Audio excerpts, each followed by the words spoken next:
The CEO of YouTube just stepped down, and with that being said, I went back on some old channels. I watched why the she bitch was running the platform for about first 5 years, and well, one of the channels I forgot to even follow because they sold out, well, was brail skateboarding.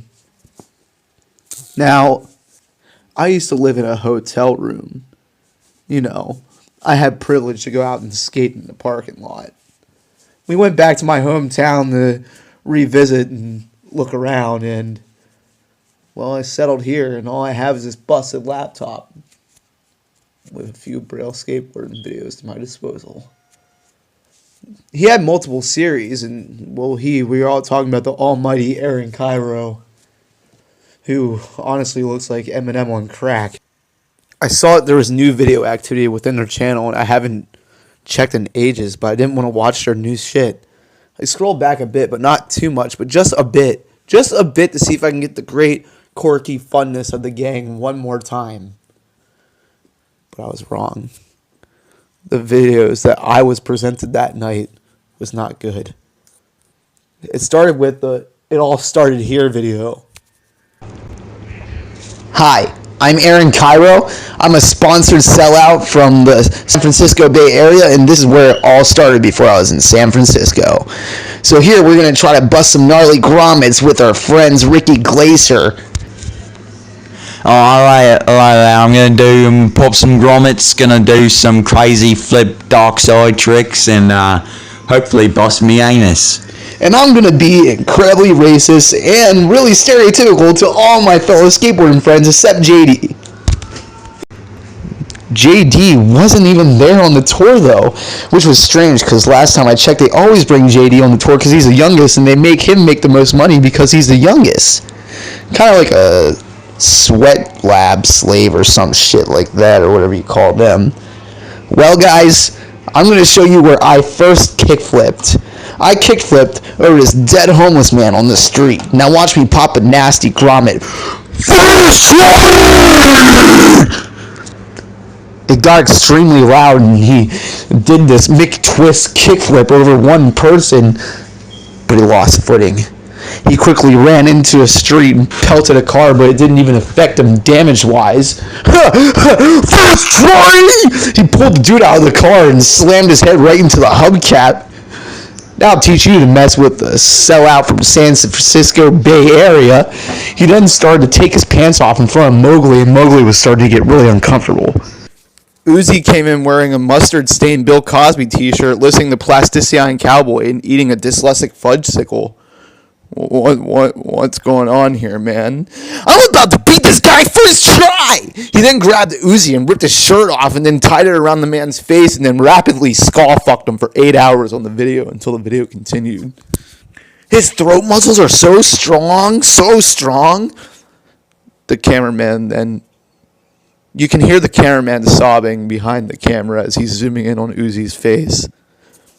He wanted help and he didn't want to be in this video anymore. Aron was completely out of control and no one could stop him. Aron, why don't we just sit down and watch? No! He then proceeded to grab the grip tape off the skateboard, roll it up like a comic book, and stick it right in Mowgli's asshole. Bare, no condom, nothing, just grip tape to asshole. Ricky then tried to come over and punch Aron, but Aron suplexed him with his nutsack, suffocating him. We don't know why Aron was acting like this. Everybody on set was scared. The cameraman started smoking a joint and he started watching Bill Cosby stand-up. I don't know. The TV was on. I was focusing more on the TV than I was the video. I'm sorry. I can't remember what. It then showed Aron saying that the video was done and that he's done terrorizing the group. Aron then took the camera and got into his car, threw his skateboard in the trunk, and I thought I heard him sobbing. All right, guys. We're going where it all started. He got into the car and he started driving, and it started pouring down more rain as you started hearing him cry louder. We're going back to where it all started. He finally pulled up to what looked like to see someone else's house that wasn't really Aron's. Aron's house didn't look like this. What was he doing here? He then got out and slammed the car door shut and then opened up the trunk and got his skateboard. Okay, guys, So this is where it started. He then takes his skateboard and smashes the front window of the house completely open and reaches around and grabs the doorknob. I have severe mental issues! He screamed as he lurched into the house. The house seemed to be higher class. Kind of like it would be a really good rich man, probably like around his mid-60s, you know, sculptures in the house, stuff. This was my landlord's. I bet you he's in here with my wife. Where are you, son of a bitch? He then grabbed his skateboard and lurched up the stairs of the house. Aron started to look more cracked out. The cameraman was like, Aron, I don't think we should be in here. I think this is the wrong place. Are you sure you got the Snapchat location right? Shut the fuck up, man. I'm a licensed registered skateboarder from San Francisco. I know a Snapchat when I see one. He throws a skateboard at the cameraman and it cracks the camera lens, but we still have audio, but the footage gets cut. There you are, you stupid bitch. Whoa, man, what's wrong? What? Fucking super radical skateboarder Tony Hawk? God damn it. Yo, super radical skateboarder Tony Hawk. How about you come back to the set? So far! Bitch! Oh, bitch! Aron, God, first try!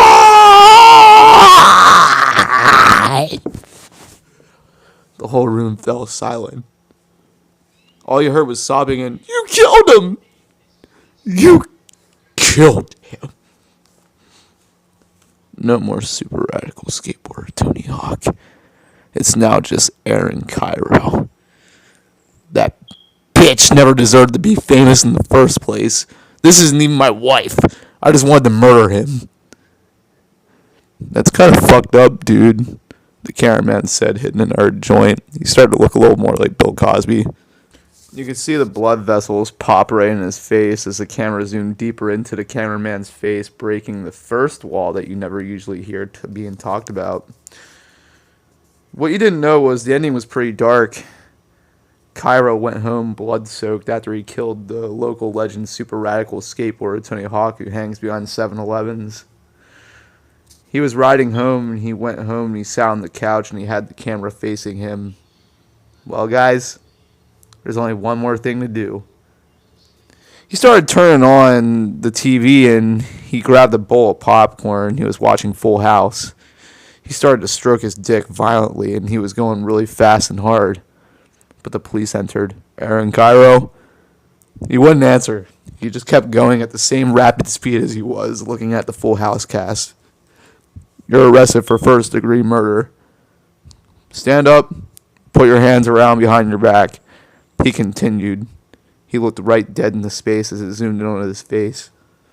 He wouldn't even bust a load until he got to prison. He kept doing it as they were carrying him out to the house. They put him in the car. He was still doing it. They drove him to the court date. He was still doing it. In the court trial, he was still fucking doing it. And then he finally came when he got into his holding cell.